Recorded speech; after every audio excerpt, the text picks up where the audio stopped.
He pays the price. How happy Jesus was doing his Father's work.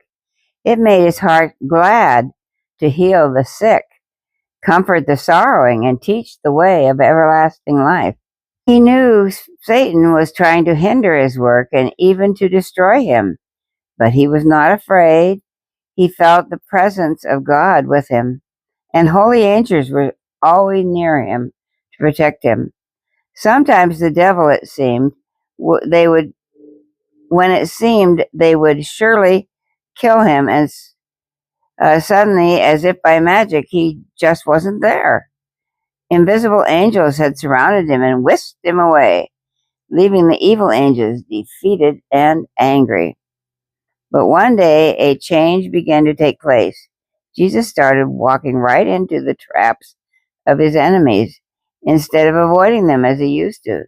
His friends were worried about it and begged him to be careful.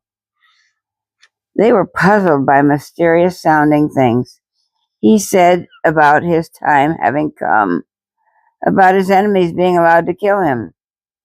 They could not believe it. No, that cannot happen to you, they insisted.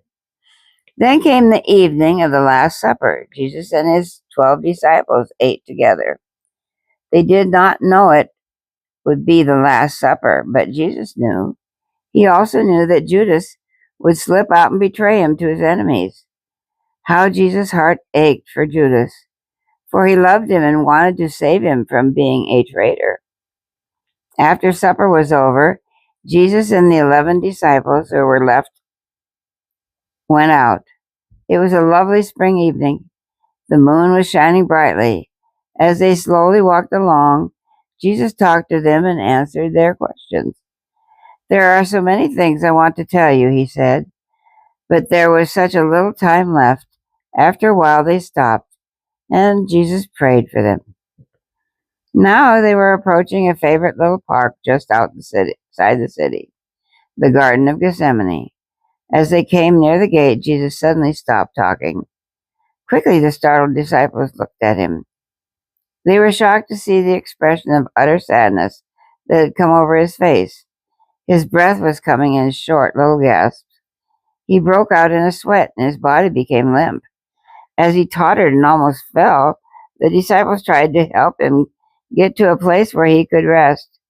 My heart is sad, he moaned, sad even unto death.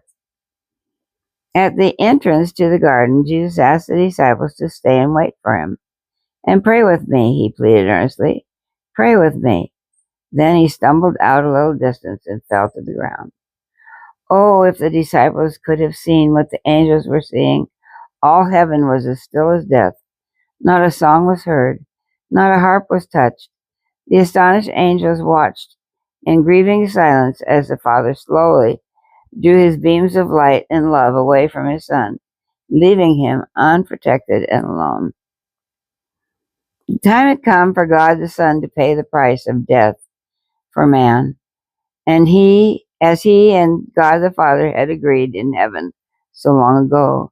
But now the Son was a man, a human being like we are. So he feared he might fail the test and be separated from God and heaven forever. Now the Father's presence had left him, and he felt what the sinner must feel without God and without hope. Only faith was left to which he could cling. Satan came with all his evil angels to torment Jesus. I didn't succeed in conquering him in the wilderness, but this time I will, he vowed. As he faced the torture and death, Jesus felt he could not go through with it. Lying there on the cold ground, surrounded by demons, taunting and tempting him, he cried aloud to God, Must I go through the suffering? Can't it be done some other way?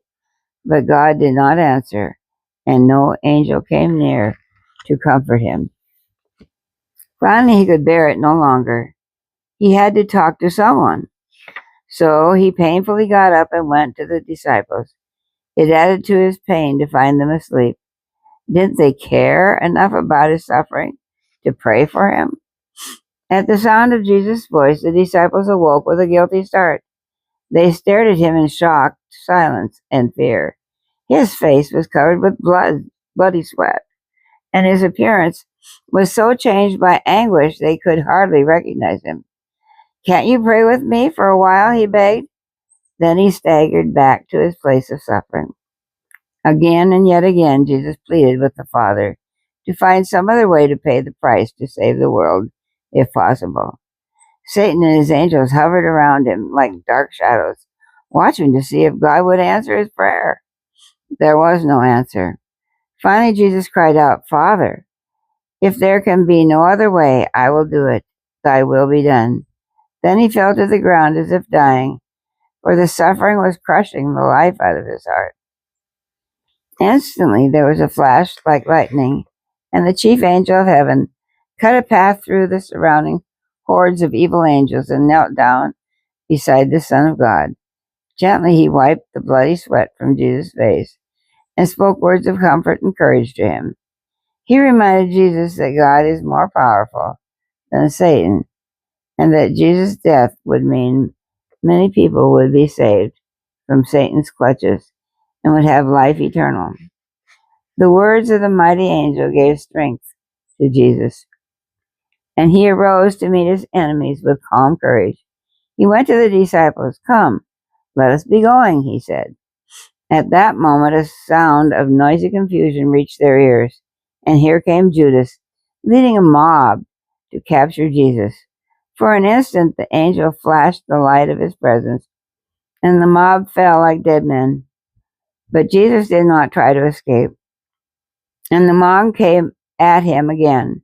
The disciples started to fight, but Jesus stopped them. "This is the way it is supposed to happen," he told them. "Don't you realize that if I just say the word, thousands of angels would help me instantly?" Now Satan must have called in all of his hordes of evil angels. "Leave all your other work," he commanded. "Nothing is as important as this. Our whole future, our very existence, depends on winning this day's battle." It was the busiest day of the devil's life. He and his demons were rushing around, stirring up the people to insane hatred of Jesus. Evil men spat in his face, called him names, beat him with sharp whips. Not one word of complaint did Jesus speak. Satan was in a raging frenzy. If only we could make him angry, face to face, just say one impatient word. And the desperate demons drove the wild, yelling mob to more insults and torture. Then the shout went up, "Crucify him, crucify him." And crucify him they did. With hideous noise and cruel rabble, the cruel rabble took him to a hill outside the city, there to nail him to a cross. How the angels must have shuddered at the sight. In the crowd that gathered around the cross to watch was a small group of Jesus' friends, with his grief-stricken mother. In anguish, her heart cried out, "Why doesn't God answer my prayers and save him?" Perhaps she still hoped God would interfere and save him at the last moment, as when Abraham offered Isaac. She did not know that if God answered her prayer, the whole plan to save the world would be ruined. When Jesus opened his eyes and looked down at the crowd about him, he saw his mother's tear-stained face looking pitifully at him. "Mother," he said to her, "my friend John will be your son now." Then she knew he would die. She was overwhelmed with crushing grief, and John took her away so that she need not watch her son die. As Jesus hung upon the cross, his Father and holy angels suffered with him, but he did not know they were there. They hid themselves in darkness. They were not permitted to whisper even one word of comfort or hope to him. Only the devil and evil angels crowded close and hissed cruel taunts and temptations into his ear. "We've got you now. You'll never live again. Why don't you give up to me yet, and I'll tell them to stop torturing you. There's no use in your suffering like this for the people. They don't appreciate it." And as if to prove the devil right, there floated up to Jesus' ear the sound of hate-filled voices jeering and cursing him. Now the Son of God was dying. He felt utterly abandoned, In despair he cried out, my God, why have you forsaken me?" The sound of that cry pierced the father's heart with anguish, but he dared not answer. The angels saw with amazement Jesus' despairing agony. They could bear to watch no longer. They turned away in shuddering horror and covered their faces from the awful sight. Jesus knew he was about to die. He had fulfilled the agreement with his Father to pay the price for death for man. Once more his voice was heard calling to his Father, "It is finished." He cried aloud. Then he bowed his head and died. Pitying friends came and removed his body from the cross. They carried him away and gently laid him in a tomb. The door of the tomb was sealed with the governor's seal, so that no one could open it. Soldiers were cautioned. Soldiers were stationed there to guard it, and all around were camped the armies of evil angels, like multitudes of black shadows keeping watch. The eyes of every being in the universe were fixed on the silent tomb. All the angels of heaven and all the inhabitants of the starry worlds were breathlessly waiting, watching to see what would happen. There were tears in Margie's eyes when the story ended. Now I can understand better why God does not always answer our prayers the way we want him to. If he could not answer even the prayers of Jesus and his mother Mary, well, it's easier to see why he can't always answer the prayers of ordinary people like us. We might be praying for something that would spoil an important plan.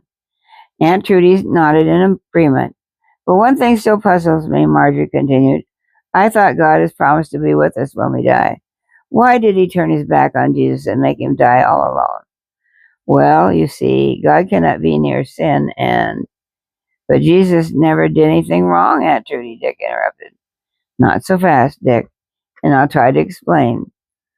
When Jesus agreed to take the punishment for sin, he took it for every human being who should ever live.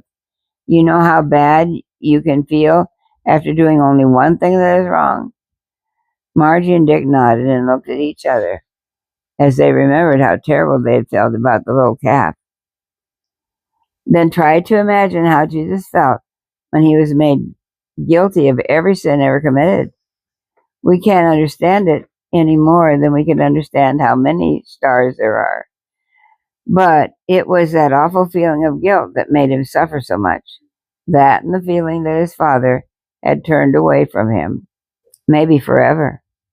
For he understood better than we can how much God abhors sin. But he knew that he would live again, didn't he? Margie persisted. No. At that moment he could not feel sure. He just had to believe it by faith. And Satan tormented him with doubts. He felt guilty of all that sin and knew that God had left him. We all have to pay the penalty of sin, which is death. It is like a temporary sleep. It will last only a little while.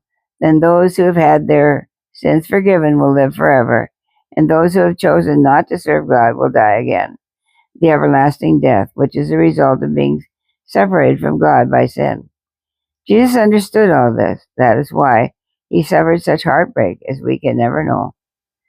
For he had to feel that he was dying, that everlasting death, and might never see his Father again. That is hard to understand, Margie observed. Yes, even the angels of heaven had not understood. That is why they were so amazed at the despair Jesus suffered. But it is wonderful to know it all had a happy ending for Jesus and his Father. And it can be a happy ending for every one of us who wisely chooses to live God's way.